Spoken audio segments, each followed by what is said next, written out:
que acende a sua vontade de começar algo? Tem uma faísca em você que te chama para empreender, investir, dar novos rumos para sua vida. E para todos os seus começos, você pode contar com Santander Select. Um banco mais pessoal, mais próximo, mais humano. Um time de especialistas com olhar atento para cada momento da sua vida. Porque você sabe, só quem já deu muitos passos está pronto para continuar começando. Santander Select. Começa em você, começa agora. Precisa aferir a pressão, medir a glicemia ou tomar uma vacina? Na Drogasil tem exames, testes e calendário vacinal completo. E o que é melhor, tem sempre uma Drogasil aí perto de você. É fácil, prático e rápido. Dá para ir entre uma música e outra. Procure nossos farmacêuticos. Quanto mais você conhece o que a gente faz na Drogasil, mais você se cuida.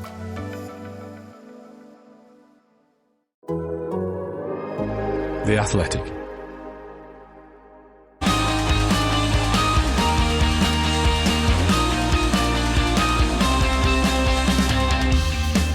The race is on, and the Mercedes wants Max Verstappen storyline persists, with Toto Wolff making more admiring comments about him. But could that move really be on for the future? I'm Edd Straw, and joining me to tell all are Ben Anderson and Scott-Mitchell-Malm. Well, Scott, welcome. Are you risking any more tea drinking? You've already had a few mishaps thanks to my inability to do the introduction properly.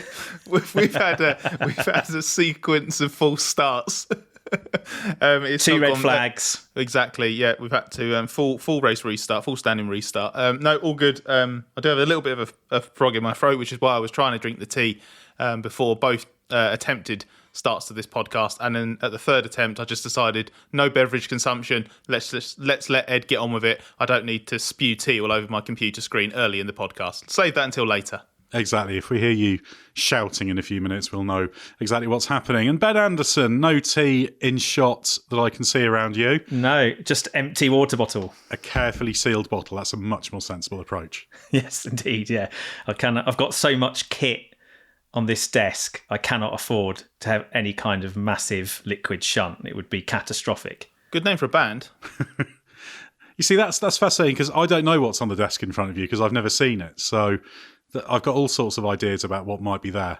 Well, there's laptop, podcast recording kit, some video. Don't start listing desk paraphernalia. The podcast boring is bad stuff. enough without this. Boring stuff, stuff you don't want to have interface with water from your sealed bottle. I've got a pile of 2002 Autosports. That's on my desk in front of me, which is a fine year because that was the year a certain Edd Straw joined Autosport initially. So, have you just been rereading yourself? That's really arrogant. Just looking back, that's going, that's incredibly terrible. narcissistic. Who wrote that? Then again, I get that effect of any thing I've written at any time, whether it's 2002 or 2024. Were you just reminding yourself of another dominant F1 season? Exactly. As a prelude to this one. Exactly. Well, actually, I was trying to find because I've got thousands of magazines strewn around my flat, and I've just been battling to find some. And I eventually found the ones I've been looking for, which were in a box that was performing a crucial structural process in kind of an auxiliary desk that I've got next to me. So it's been a voyage of discovery. But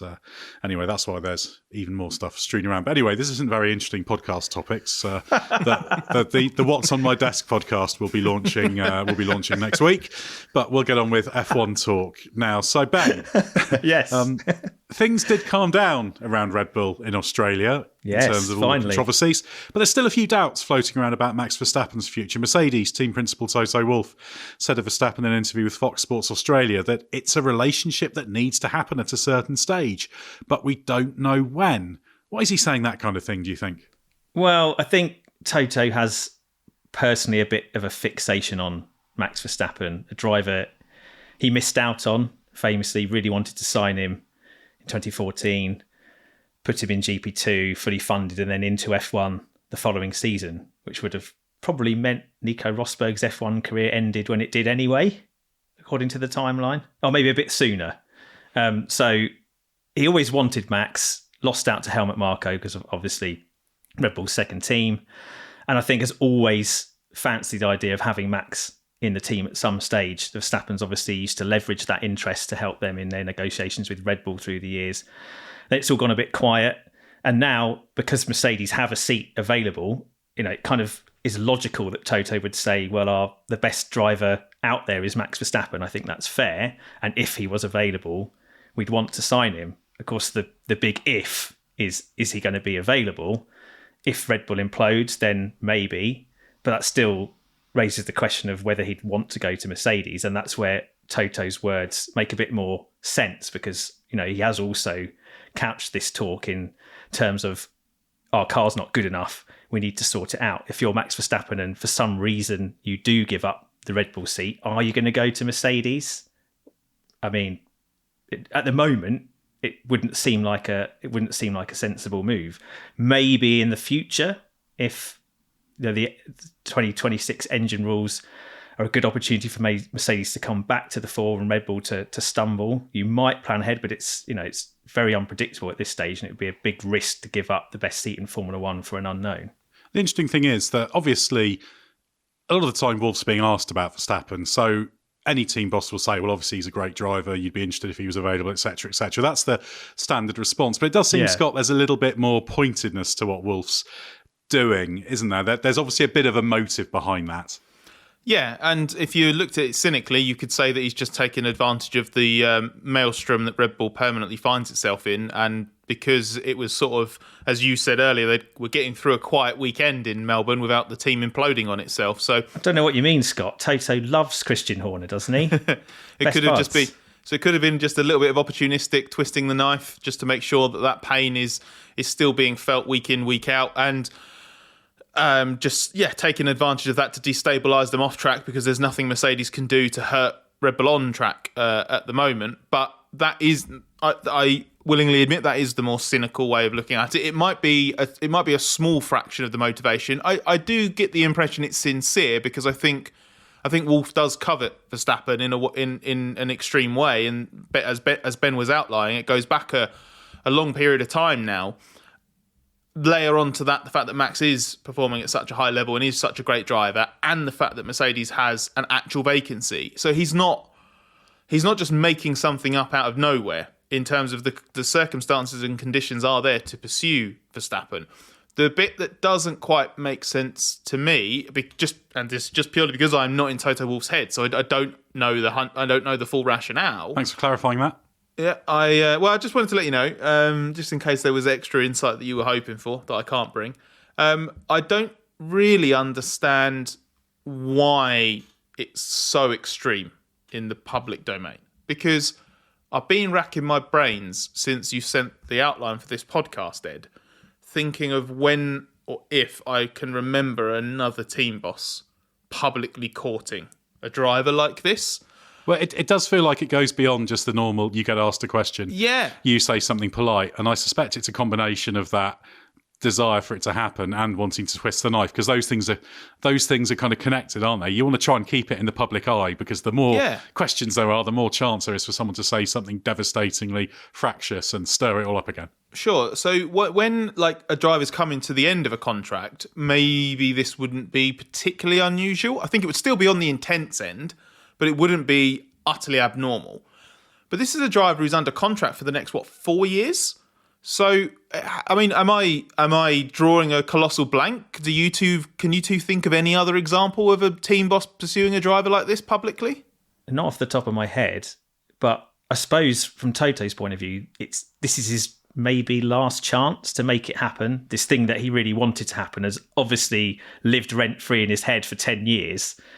Now there's a possibility that Red Bull blows itself up from the inside. Either it does, or the truce holds and everything just stays roughly as it is.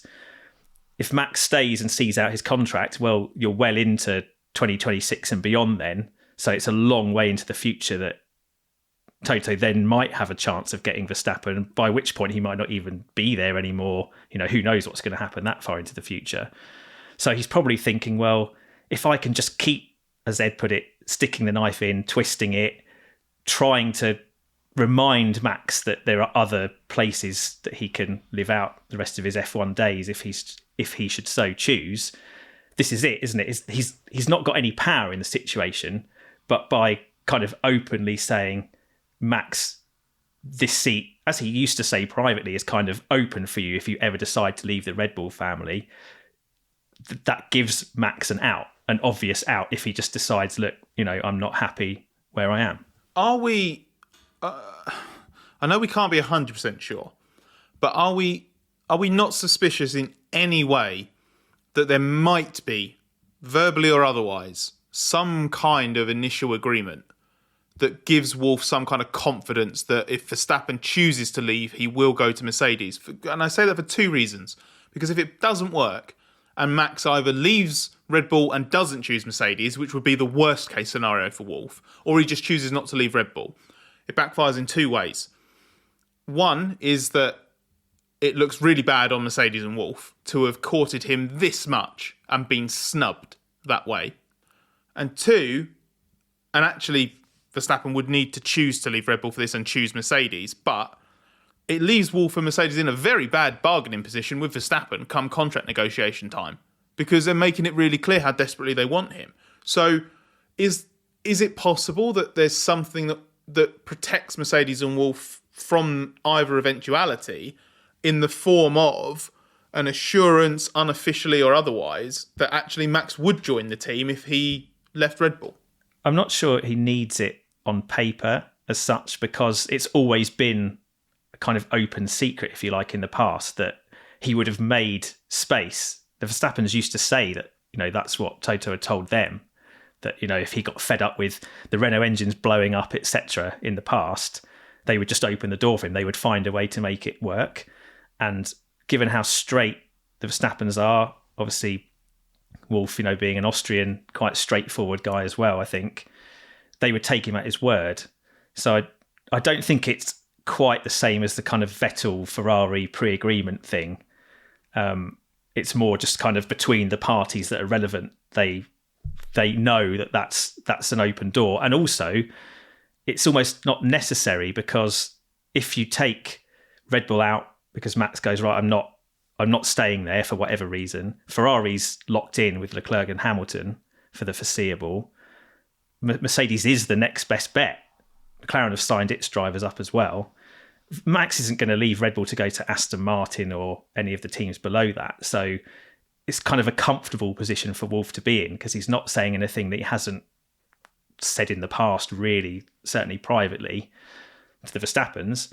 And if it comes to it, and Max does leave and wants to stay in F1, Merck is the only port in the storm for him, isn't it? That's realistically a front-running team. So if we take it then just at face value, and it's just Wolff being answering a question overly honestly, but honestly nonetheless, it's a sincere interest, either no ulterior motive, or it's just a happy bonus that he gets to cause some trouble for Red Bull and Christian Horner.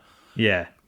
Why entertain the prospect of blocking Andrea Kimi Antonelli into the team in the medium and long term? Because if you're signing Verstappen, you're not signing him on a short-term deal. And if you're talking about George Russell in the way that you've been talking about George Russell for the last 3 months, you're not planning on binning him off at the end of 2025. So, I mean, is it just a case of, I'll deal with that later, I'll deal with that further down the line, if I've got a chance to get Verstappen, I'll just get Verstappen? Yeah. Or is that a tell that actually this isn't a realistic ambition for Wolff and Mercedes, because it would cause too many problems when you look at the drivers that they have in F1 now and will have sooner rather than later?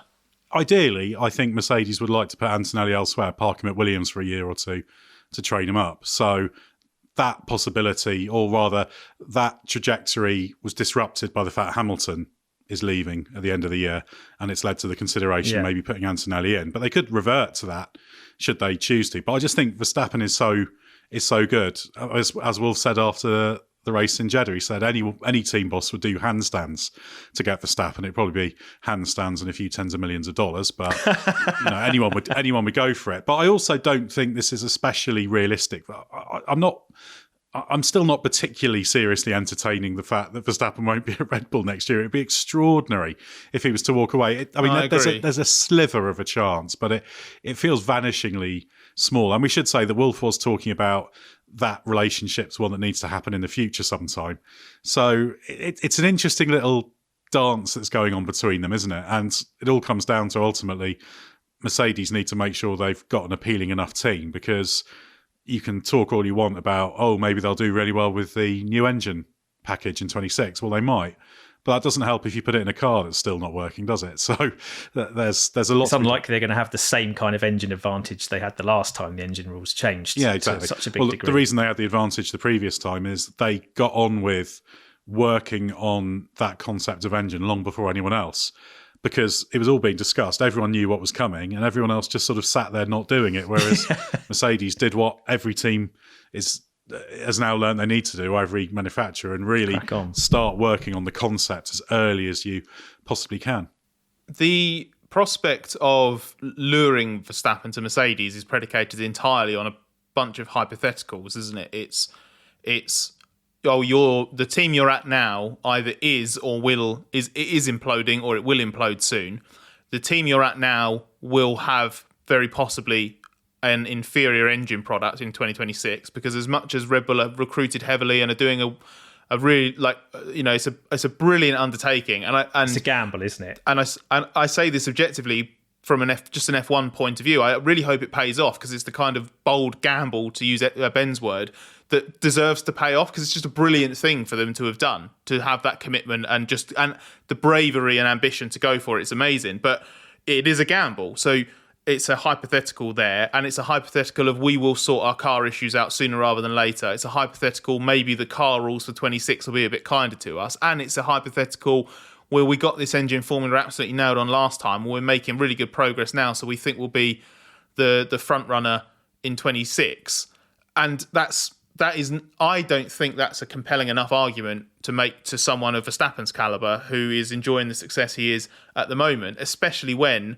the strongest part of that argument right now is the team you're at the moment is or might be falling apart. Like, that's kind of where this has come from, right? Oh, the house is falling down around you. Quick, we're your escape plan. Come to us. And that might be a sort of spark to the story and to the entertaining the prospect of it, but it's not the foundation for a proper, bid or negotiation or future together. So I'm inclined to go. I'm inclined to say that I don't think it'll happen, and I agree with you, Ed. It's very, very unlikely. What it is more likely or more possible than any of us thought at the start of 2024. Yes, because none of us foresaw this coming. Yeah, that's certainly true. Yeah, but a 1% chance of it happening is certainly bigger than 0%, but it's still nowhere near enough of a chance for me to make the assertion that it's a likely event to happen. And that's probably also why Toto's prepared to speak about it a bit more loosely, because he kind of knows deep down that it's a massive long shot. It's a punt, isn't it? And depending, like you outlined, Scott, on so many things that he's not in control of. So why not, just fan the flames a little bit and say, well, yeah, if A, B, C, D, E and F things happen, of course we'd love to sign Max. But realistically, the state that Mercedes are in now, that Max isn't a realistic candidate for them. They're more likely to be looking at drivers further down the grid who are looking to sideways step or step up, or, take the punt on who Toto thinks is the new Max Verstappen, this Antonelli kid. Yeah, it's an interesting thing, because of course it's been a difficult start to the season for Antonelli as well. In F2, he's ninth in the championship at the moment, still can rise quite happily, but obviously he needs to have a decent F2 season. He needs to qualify for the super license. That's the paperwork element of it. So they need to see how he evolves. It's a funny position, because Mercedes, having a vacancy, should have their pick pretty much of anyone, but it's a bit of an odd situation for them in terms of making that decision, and they seem to be deferring it a while. But if you wait endlessly for Antonelli to the point where you can be sure he'll have a super license, etc., alternatives may have gone. So it's a strange situation. Yeah, I think you're right, Ed. I mean, he should get the super license. I don't feel like it's as precarious a situation as, say, when Williams were really dragging out the Logan Sargent call to give him that seat. That one was really, for a team that didn't have stunning alternatives, that was leaving it properly late. I don't think Antonelli and Mercedes will find themselves in that situation, but with the topsy-turvy way that Prema and Antonelli and Ollie Behrman have started their respective F2 season together, you can't say with absolute certainty they'll do it. So, and yeah, you're right. By then, the many the many appealing options that they have right now, will fall away one by one between now and the end of the F2 season. And this is the other challenge for Toto as well. On the one hand, he might think he's got the next coming of Max Verstappen in Antonelli as a talent, but equally, it's not like he's rocked up in F2 and just smashed everyone out the park in the first 2 events. It's a difficult testing season for a driver who's very inexperienced compared to the other guys around him. And it's interesting that Wolff, post-Australia, was starting to talk in terms a little bit more, or Wolff was starting to talk in Australia in terms more about protecting Antonelli a bit, not putting him under too much pressure, seeing how it goes. Definitely, I get the sense he's caught between I really want to take a punt on this kid and just show everyone that, sort of close the Max loop, if you like. Because if Antonelli's as good as they think, then it doesn't matter about the whole Verstappen thing and the fact he missed out and what happens with Red Bull's internal politics. But if he needs a bit more time and it's a bit more of a George Russell situation where, yeah, the kid's really, really good, but he needs an apprenticeship at a lower team and some time to figure things out, that leaves the hole still to fill for next year and possibly the year after. And as you mentioned, Ed, the options aren't incredible for a team of Mercedes standing, but that's also because their standing has fallen so much. Yeah, and the obvious alternatives are Carlos Sainz and Fernando Alonso. There's obviously other teams floating around. So Mercedes, I don't think Mercedes are as powerful as they were a few years ago in the driver market in terms of making everybody wait when there's other alternatives. Possibly there's Aston Martin opportunities out there as well for, a question of whether Alonso wants to stay there or if Sainz might be of interest if either Alonso were to move on or Stroll were to move on. And crucially, they don't have that sort of continuity option already within the team where, or in a position where, like, for example, extracting Bottas from Williams was something that Mercedes had the luxury of being able to, I don't want to say force, because they obviously didn't force it in terms of like Williams refused it and Mercedes just bludgeoned them to make it happen. But, they what was it, 10 million euros or something like that? They ended up around 10 million they paid for it. So, yeah, it's big money. I don't see them being in that same position. So they can't.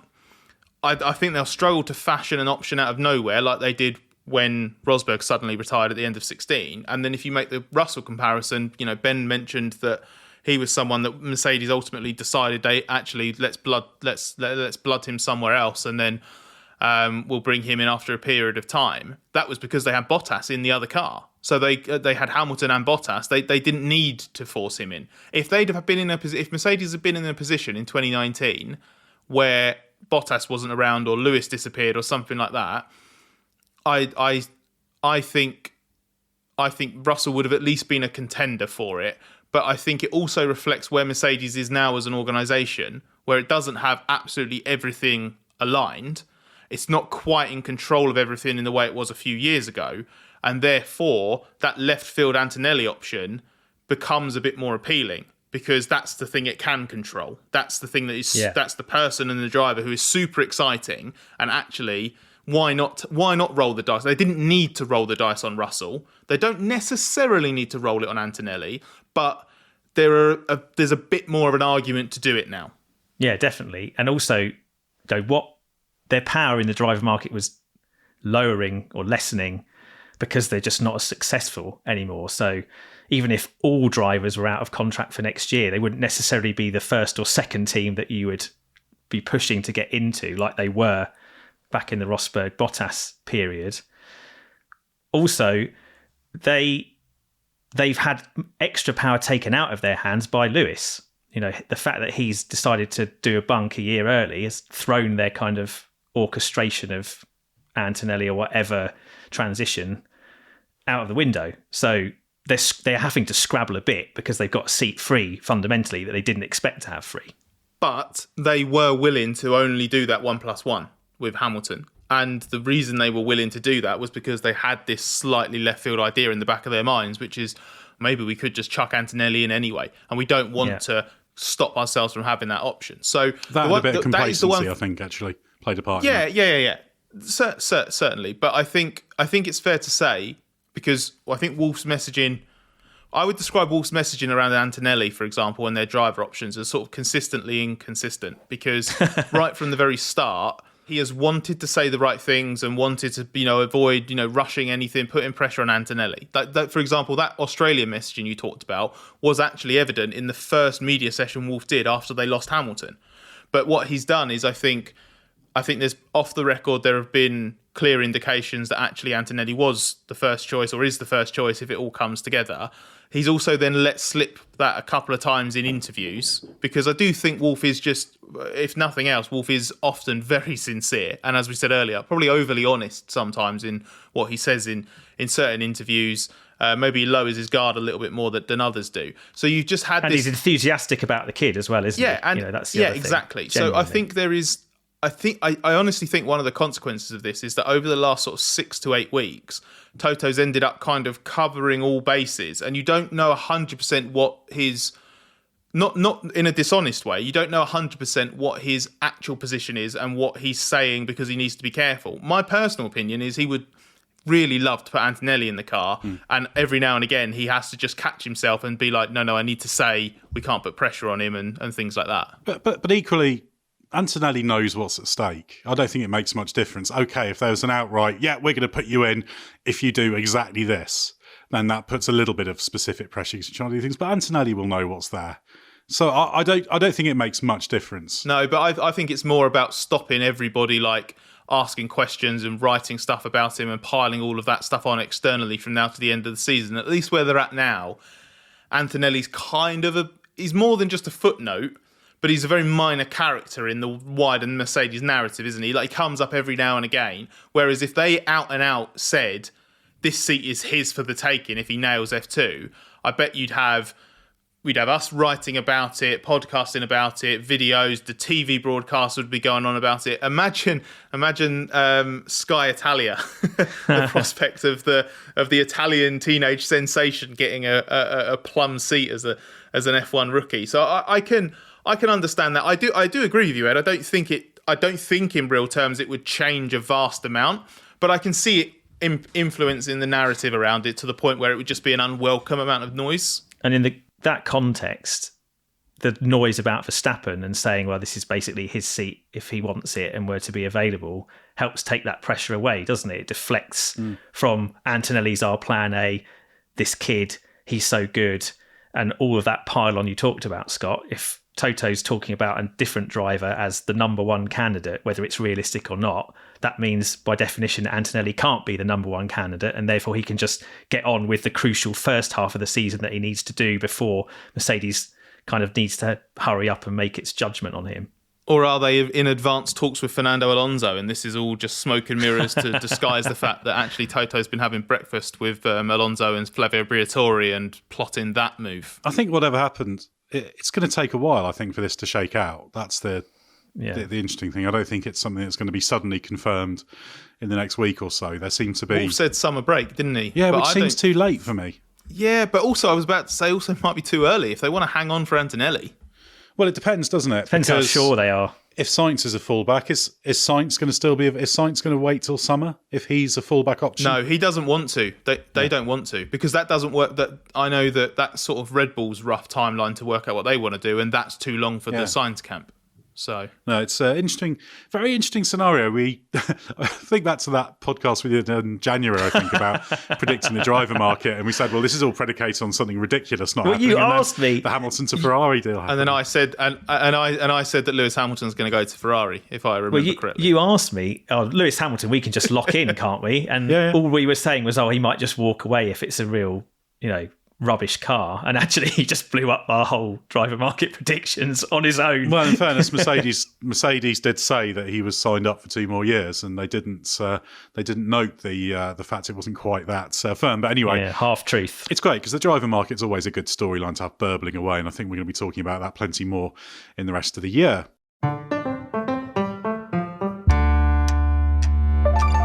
Hi, I'm Matt Bishop. And I'm Richard Williams. And we're here to tell you about our new podcast.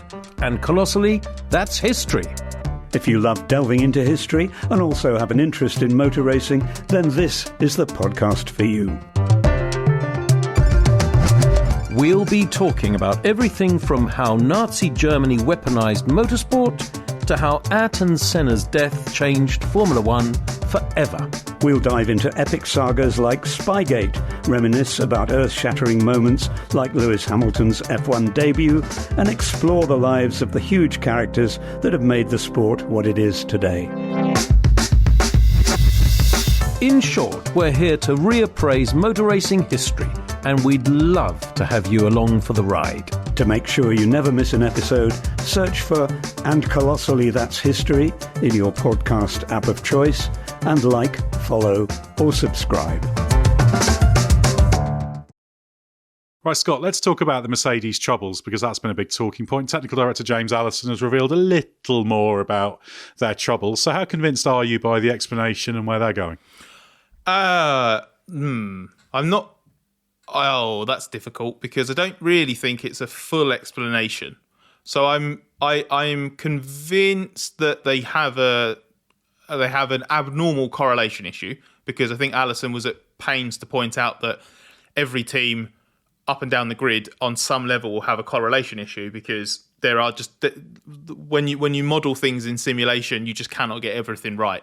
And there'll be things that are just a little bit more accurate than others, and there are other inaccuracies that you'll be battling all the time. So there was a little bit of a caveat within the answer that they do seem to have an issue with the sort of high to low speed balance, basically doesn't seem to correlate properly when they then get to the track. And I think Toto Wolff had said at the weekend in Australia that they do seem to have a bit of a physics problem in terms of what they're seeing in simulation doesn't correlate when they get to the track, and they either have performance that they can't access, or the car then just responds differently when they get trackside. So I'm convinced that's a legitimate issue. We've now had the team principal and the CEO and the chief technical officer, or no, he's the technical director. He's technical director again now, isn't he, Allison, as after the change last year.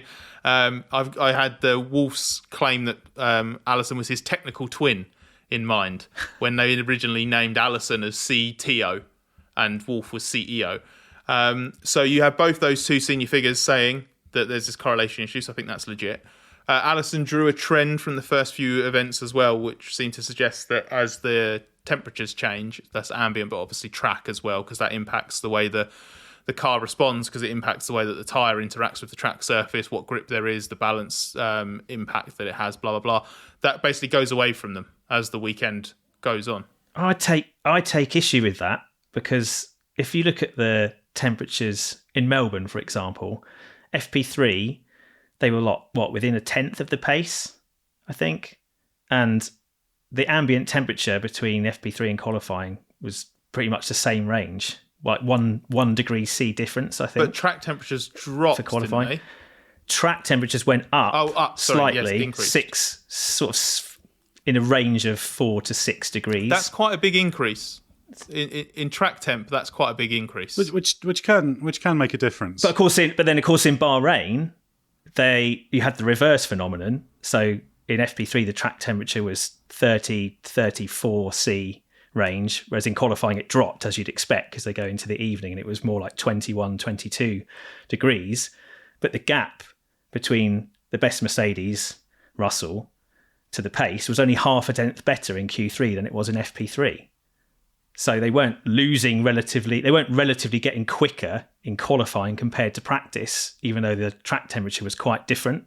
And in Melbourne, it's kind of much of a muchness. They went the other way. So it seems to be more that they struggle as the track grips up, rather than it having something particularly to do with the ambient conditions or the track temperatures. Although I do accept that cars are sensitive.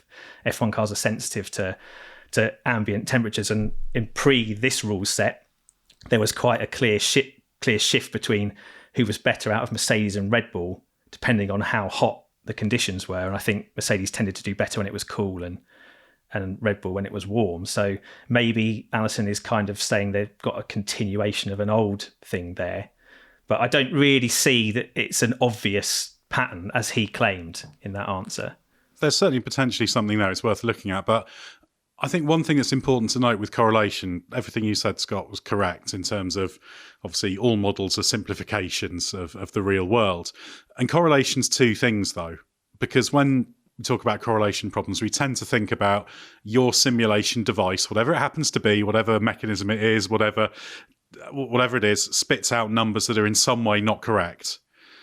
Now, it can also be that the way you're using those numbers isn't quite right. Those are the kind of two phases of the correlation, because it's complicated. It's a complicated business these ground effect cars when it comes to running at low ride heights, etc. And I know a number of teams have changed the way they've considered, for example, wind tunnel data in terms of what's a good set of characteristics and what's a bad set of characteristics. In McLaren's case, Andrea Stella said that, remember that the big upgrade they had last year, they actually slightly changed the way that they approved updates based on wind tunnel characteristics. And he said that actually the numbers they were getting from that Austria upgrade under the kind of the old approach wouldn't have been right. It would have been a bit of a thumbs down for it. So it all comes back to this thing. In fact, James Allison himself talked about it in terms of the concept of the car. It's not so much about what it looks like or its shape, but it's how you try and set the numbers for various conditions and what you want the car to do across a range and to make sure it's consistent at all sorts of temperatures and ride heights and this, that, and the other baffling array of things. So it can be something to do with that as well. That it's not that you need to upgrade your wind tunnel or something, although it could be, but it's just the way you're using those numbers isn't as advanced as it is for some others. That can lead to a difference, because the correlation is that fudge factor between what your tools tell you and what the real world is.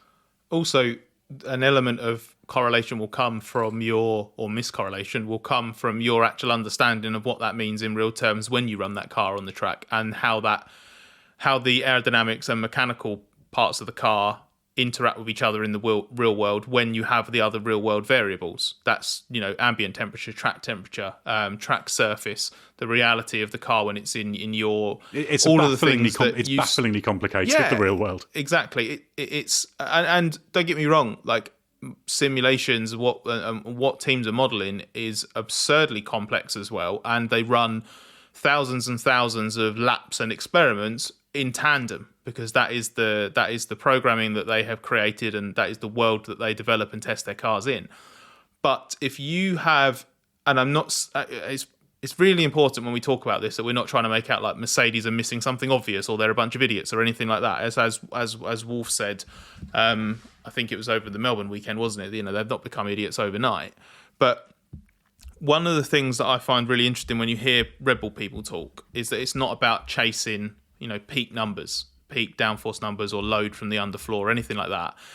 It's about having really, really good downforce that you can basically access as much as possible of all the time, and then have good ride characteristics and have all the other things that you need to make a racing car go quickly. And there's to get to that point in the most simplistic of terms or explanations, you need to have a great understanding of not just what all your aerodynamics are doing, but what they are doing when that car touches the ground and actually goes around the track. And if there's something somewhere within that Mercedes doesn't understand, then is it not possible that it could have the best numbers in the world from its simulations? But that is where there is a correlation issue, because actually all of this stuff works absolutely brilliantly in the virtual world, but there's just something that they're not quite understanding or they're missing when they run it. I don't know, and I'm not trying to say that is the problem. I'm just trying to convey how ludicrously complex this all is, and how easy it would be for there to be a tiny, tiny ghost in the system somewhere that then is thwarting them when they run the car on track. It could be that they're just getting caught from both ends, if you like. So they've overly trusted their simulations or become overly reliant on them to start with. But what else can you do? No, of course. You have what to. I mean is, you have that. That's what steers your development. You have no choice but to be, if you see what I mean. Yeah, sorry. What I meant to say is they believe too much in that, or they're really certain of it. The pattern is quite similar over the start of the last 3 seasons. Numbers are telling us this, it's going to be really great, and then the reality is different, obviously. But there are sort of unforeseen problems, if you like, that the car produces when it's running in real conditions, and they've been trying to sort of troubleshoot all the way through and check off various things. So, the floor stiffness has been one thing, and then I think Toto reeled off a couple of things in Melbourne to do with the steering rack vibrating and the gearbox casing and how rigid that was, and obviously cockpit position has been changed, and they've tried to eliminate various different gremlins that they know are things they dislike that are either not satisfying the drivers or not satisfying the team as a whole. And presumably there are just a few more of those things that they really need to work through before they can say for sure that they're lost. It's interesting that Toto seems to flit from a slightly desperate, I really don't know what's going on here, you guys tell me if there's some guru I can hire to help fix everything, to also saying in the same conversation, we've fundamentally got a much better car than we've had before. It's just that in certain conditions, the pace drops away. We can't unlock it. So they kind of feel like the car's improved over the past years, but everyone's improving. Yes, so of course. Yeah. They get better, but others get better as well, and that they're in a much smaller version of the problems they've had in the past. But you get better, but relatively, you're still in the same place. Yeah, and it does seem like there's something fundamental underlying, and what they've done is they've managed to soften the impact of that over time and make it less extreme. But it still, even if they're improving, they're not able to be as consistent as other teams around them, and they've been overtaken by some teams around them in terms of overall pace as well, and the happiness of the drivers in terms of the feeling. So he's right to say that they've not become idiots since 2021, but they have become a much lesser performant version of themselves, and no one really seems to have an answer. There's always just some kind of reaching going on, it feels like. Well, I think that just reveals they don't 100% know exactly what the absolute root cause is, because if they did, they'd have sorted it. And you can find some symptoms of it, and they've obviously improved a lot of things. But yeah, just finding that key or that set of keys that they need just to make everything come together in terms of what they're trying to achieve with the car, what numbers they're looking for, and how everything fits together. There's just a tiny bit missing, and it is really difficult. The car's not slow; it's a quick racing car, as I've said before. So it's just the excellence you need to be able to win races consistently. It's just a very, very high bar. Is it not possible that the real culprit here is the sort of thing that we've talked about so much over the last, forever many years of motorsport, but especially in modern F1, where it's the dark arts of getting the tyres to work? Because it feels like when you see what that car's capable of, and I'll paraphrase what Wolff said about this in Melbourne because I can't remember the exact quote. You look at the performance that they've had at times this season, where, for example, topping Friday practice in Bahrain, and then that FP3 performance you mentioned earlier, Ben, within a tenth of the fastest time going into qualifying. And this isn't like Saudi and Bahrain, where your daytime FP3s are relevant because you're qualifying in the evening, where the conditions are dramatically different.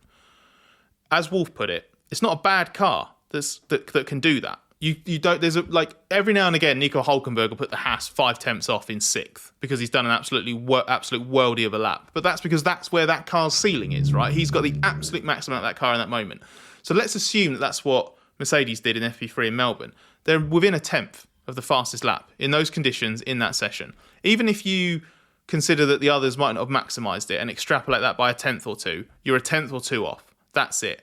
So that's what that car's capable of, which, as Ed said, it's a very fast racing car. Yeah. Even when it's underachieving, it's a fast racing car. It's the third or fourth quickest on the grid at any one time. So when you're talking about things like if it is track temperature, if it is little things like that, small fluctuations in the variables that the teams have to deal with, that suddenly turns it from arguably one of the 2 or 3 fastest cars to being barely 4th best and half a second or more adrift. I mean, is it possible that actually that car aerodynamically now works the way it needs to in the ground effect era, but it's just not working the tyres properly, and they're missing something with the tyre voodoo that we've come to fear so much and talk about so much, especially in the Pirelli era? It might be that they've just reached that point that Ferrari reached last season, that the car is just too peaky. So you can get into these tiny windows of excellent performance, but you just can't stay there. And that would explain why, Lewis is so unhappy when he talks about, the balance going away and shifting and the nervousness. It does seem like there's still a fundamental characteristic they haven't been able to eliminate that's been there all the way through. I think they have said, for example, in Saudi, they said there was a certain speed range where the car was not producing the downforce they thought it would. Okay, so there is an aero element to it. That to me confirms that's outside purely the realms of realms of tyres. The other thing that's worth noting is they did say they didn't do anything really on the setup between FP3 and qualifying in Australia, which kind of leads back to the conditions change. It's that multifaceted element, isn't it? It's that this is the thing. So that's why we always hear teams and drivers talking about the fact that there isn't a silver bullet, and why we always talk about it as well, because there will be aerodynamic elements. There'll probably be some conceptual elements. There'll be some simulation elements. There'll be some tyre performance elements, and there'll be some good old-fashioned execution at the racetrack element, whether that is the team judging the condition changing and maybe not adjusting properly on setup for X or Y. Not making a setup change between practice and qualifying. I mean, I get they would have been happy after FP3 in Australia, but they would have known the track would change and grip up and move. So you wouldn't expect that the exact setup you had in FP3 would work through qualifying, I don't think. Depends on what you've got, really, I suppose. If they're looking at it and saying, okay, well, we think our simulations, again, show that if we're looking at, because they'll have the race support running back at the factory. Yeah, indeed, yeah. They're looking at that and saying, okay, well, it's forecasting to change by X and the wind will be different by Y, but we will have 2 sets of softs for this session, 2 sets of softs here, 2 sets of softs there, whatever the run plan is going to be through qualifying. That's a lot of soft sets they had. I don't think that adds up. What I mean is whatever run plan they go for, they'll have the front wing flap adjustments that they can do in this session to tweak and refine the balance, and they're looking at it, okay, what do we need for the race itself, because that's the main thing we need to set the car up for. I think it's reasonable that within that they'd go, actually, the car's in a good place, we don't need to touch it. It's not unheard of. I just think it's more common that you're still chasing something going into qualifying. So it could have been, again, a little bit of complacency. Maybe they thought that the car was in too good a window. But what my point before was just meant to be just ramming home, just it's never one thing. There are so many different things.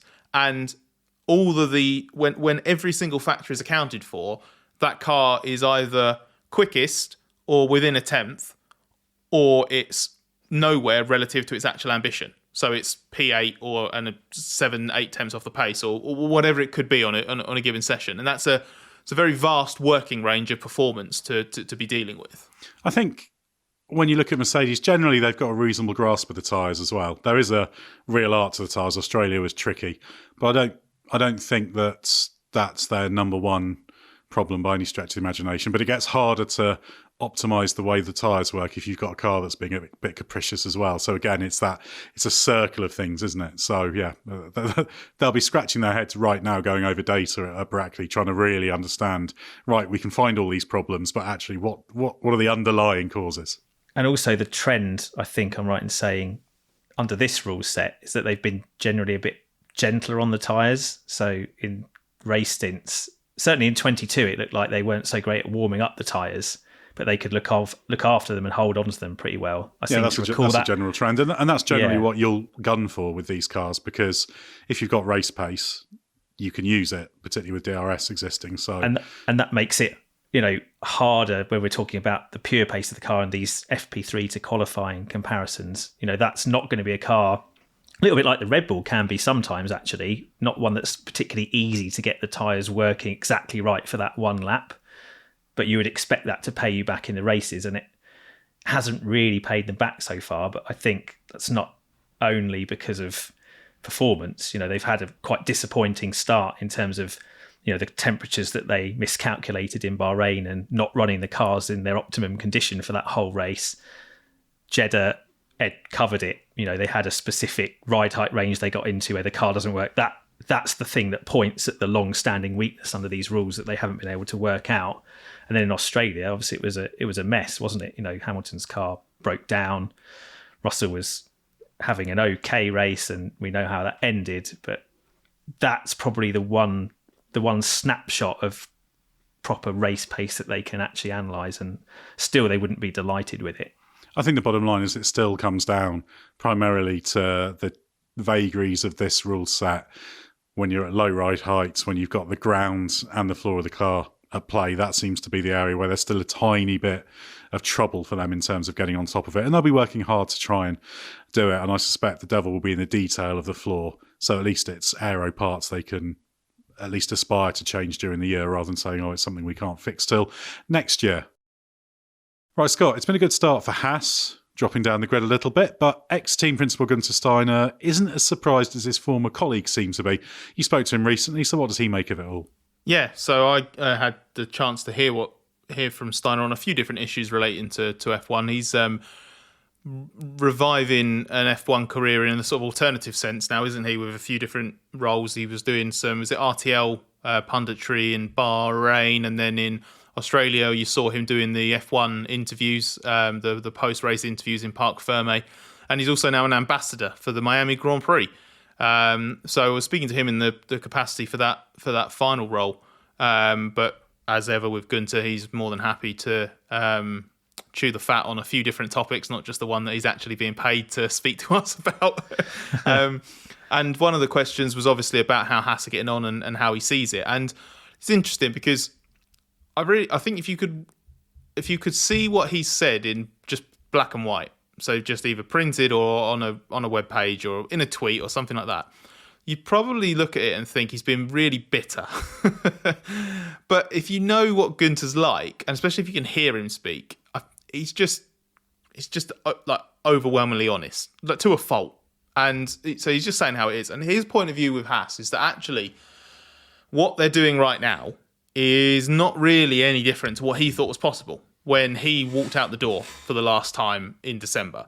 Because we know that this car is an evolution of the car that they changed drastically at the end of last year, which, while underwhelming in that form, because it was basically a bunch of new bodywork on top of a car that wasn't working properly, they were able to make bigger changes in the off-season. Not to the extent that Aya Komatsu, the new team principal, and the new technical leadership, because Simone Resta's not there anymore, would have liked, but this is a better version of what they could do in season last year. And Steiner's point is that where they were at by December, which is basically the car that they're running at the start of this season, the numbers were suggesting a big enough step in the right areas, because this was a car that was comfortably a top 10 car in qualifying in Nico Hülkenberg's hand several times last year, but it just disappeared in races.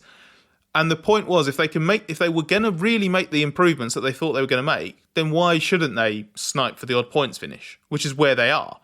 And Steiner's point is that Komatsu has wrongly overplayed how bad the start of the season would be, because actually if he'd just fronted up to what they were looking at behind the scenes, he'd have said, "Oh, actually, I think we should be in the mix for a point or two here and there," which, again, it's not the most ridiculous accusation in the world, in that he's not accusing Komatsu of some grand corruption or anything like that. But you could absolutely take that as bitter from Guenther. He's just swiping at his old team because they're doing quite well without him. But he said he's very happy for them. He just basically implied that he wouldn't have done it that way, and he'd have said, actually, I think that X results are on the table.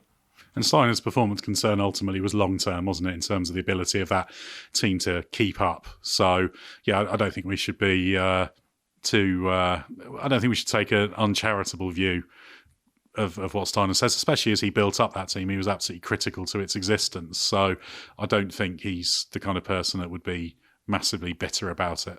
Also, there is, I think it does ultimately just reflect their respective positions and what they ultimately believe in, because Steiner and Komatsu are at complete opposite ends of the spectrum in how they viewed Haas. Steiner has left because, as you pointed out, Ed, it's a long-term concern. He did not believe that team was able to achieve any more in its current form, or much more than its current form, without investment from Gene Haas, the owner, and that he didn't want to keep going through this if it was just going to be a case of the results that he seems to think were possible this year, sniping for the odds point finish and being in a tight fight for 8th in the championship or something like that. Steiner treading water, basically. Yeah, exactly. Steiner wasn't interested in that. Whereas Komatsu subscribed to the Haas view, which is that actually there was more that could have been done with where they're at now. And if they prove that they can do more with what they've got now, then Haas will give them more longer term, and then they can make that progress longer term. So they were coming at it from two different points of view in terms of what they believed was possible and whether they were interested in being part of that short to medium to long term journey. But they're also very different people, and they come from very different backgrounds. Komatsu, being engineering focused and engineering led, I think, is naturally going to be pessimistic when it comes to his outlooks. He's going to be careful. It's going to be numbers-led. It's going to be pragmatic. Steiner's not bombastic, but he does have, shall we say, like a natural optimism or enthusiasm. He's got an ambition for that team that if he believes something might be possible, he won't hold back, declaring that that's what he wants it to achieve. And that sometimes has led to sort of slightly unrealistic goals or outlooks within the team. So they're different people with different ways of going about things that also had completely different levels of faith in where Haas is now and where it can be in the future. So it doesn't surprise me that they're almost like poles apart in terms of how they view the situation. Both of them are also right, aren't they? Steiner's right to say the team in its present form won't do much more than it's already capable of doing. It's just not, we've discussed this before, it's just not structured correctly to really compete with bigger teams in F1. Embarrassed ones occasionally that are underperforming, but that's the best it can be, a sort of occasional giant killer. And Komatsu's also right to say that Haas could do better with the tools it had already than it did last year. And they emphatically proved that at the start of this season. We all kind of underestimated Haas a bit, partly because Komatsu was playing things down so much, but also sensible way to do things when, there's been so much upheaval in the winter and it's your first gig as a team principal. It's better to under-promise and over-deliver than the other way round. I think there's another element of Haas's season that's worth commenting on, and that's the fact that they actually now seem to be a two-car team. Again, not in terms of what they're putting out, but Kevin Magnussen's had a decent start to the season. Hulkenberg's continued where he was last year. So that's a strength for this team, I think, because although there's lots of interest in Behrman for next year, and that remains, they do actually have two drivers who are doing a very decent job. Yeah, and I think if you look at the way that they've performed, you've got Hulkenberg pretty much doing what he was doing last season, which was already at a good level. And it does look like Magnussen's upped his game. It does look like Magnussen's responded to the way the car's improved and giving him a feel that at Bahrain he was a bit worried because he was like, oh, this is a bit concerning. I can't use the new tyres in qualifying the way I'd like to, and I'm sort of sucking a bit compared to Hulkenberg in the same way as last year. But then actually sort of Saudi and Australia weekends have been a bit cleaner. He's also been even though he's in a position where, and you might actually, maybe this is sort of feeding into it, you could say that he's vulnerable within Haas, so therefore he's going to play the team game more because he needs to sort of, cozy up to the leadership or anything. I don't think that's in Magnussen's sort of mindset and makeup, really. I think he'll do his own thing as and when he needs to, but he's played the team game brilliantly in Saudi and Australia. And I know some people have issues with what he did in Melbourne. I don't particularly. Komatsu said that actually the team game that he played in Saudi was brilliant, but he only had to play that team game brilliantly because he'd screwed up the first part of his race and got himself into a position where he could be sacrificed. But then in Melbourne, it was the team that basically half-stitched him up and put him on a weaker strategy and put him in a position where he was in a weaker position for the rest of the Grand Prix effectively, and they had to basically invert the cars because the way that their strategies were playing out, they needed to let Hulkenberg crack on. And Komatsu said in that moment Magnussen had every right to be pissed off with the team and not listen to the order, but he played the team game. He didn't push back at all. So I think Komatsu's really happy with what the driver's doing at the moment, which makes it fascinating to see which one they bin off to make room for Ollie Behrman next year. Well, remember, there's also an interesting thing, because even if you say, right, because of what happened last year and the general trend, if they keep one, it'll be Hulkenberg. Well, that might not necessarily be in their power, because Sauber might, for example, sign Hulkenberg if they can't get some of their They wanted him for this year targets. Already. Exactly. So Magnussen is not only playing the game to try and be the best Haas driver, but also if he can be part of a good, strong two-car team, then if Hulkenberg goes, they'll say, well, there's no need to change Kevin. Well, we can put Ollie Behrman in alongside him. So, I mean, I think going into the season, there was the risk that this would be a dead-in-the-water season for Magnussen, that he'd struggle like last year and then there'd be no chance he'd carry on. But he started really well, and we know how good he can be when he's happy with the car.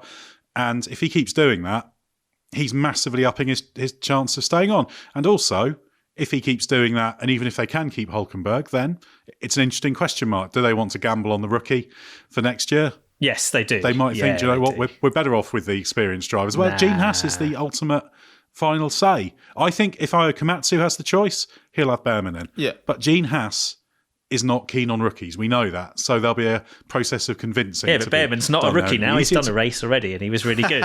So that's a fair point. I don't know where Gene Haas's threshold is for rookies. I think Gene Haas would reply if Komatsu raised that point with him. Gene Haas would say, "Io, you are technically correct, which is the best kind of correct, and therefore Ollie Behrman will drive for us next season." Yeah, I think they're fighting over one seat. Both Hülkenberg and Magnussen were guys whose F1 careers have been accidentally. And it's not one-sided. No. Anymore. No, it's not one-sided anymore. It's still in Hülkenberg. I think it's still Hülkenberg's still in the best position. He's had the better Magnussen's given himself a fighting chance. Yeah, exactly. And they've both got F1 careers that have been revived by accident, basically, and now it's kind of a race off between the two of them to partner, Ferrari's next big thing. I think that's most likely the trajectory for next year.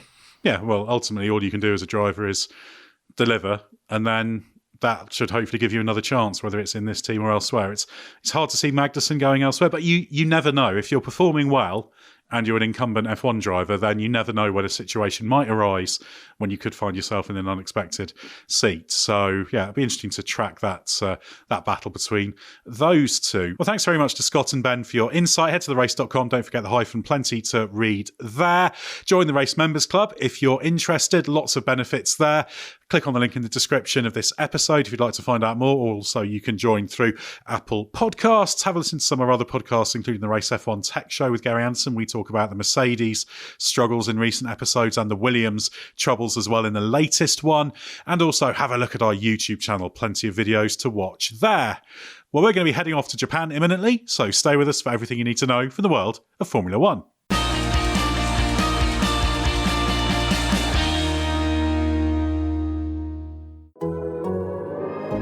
The Athletic.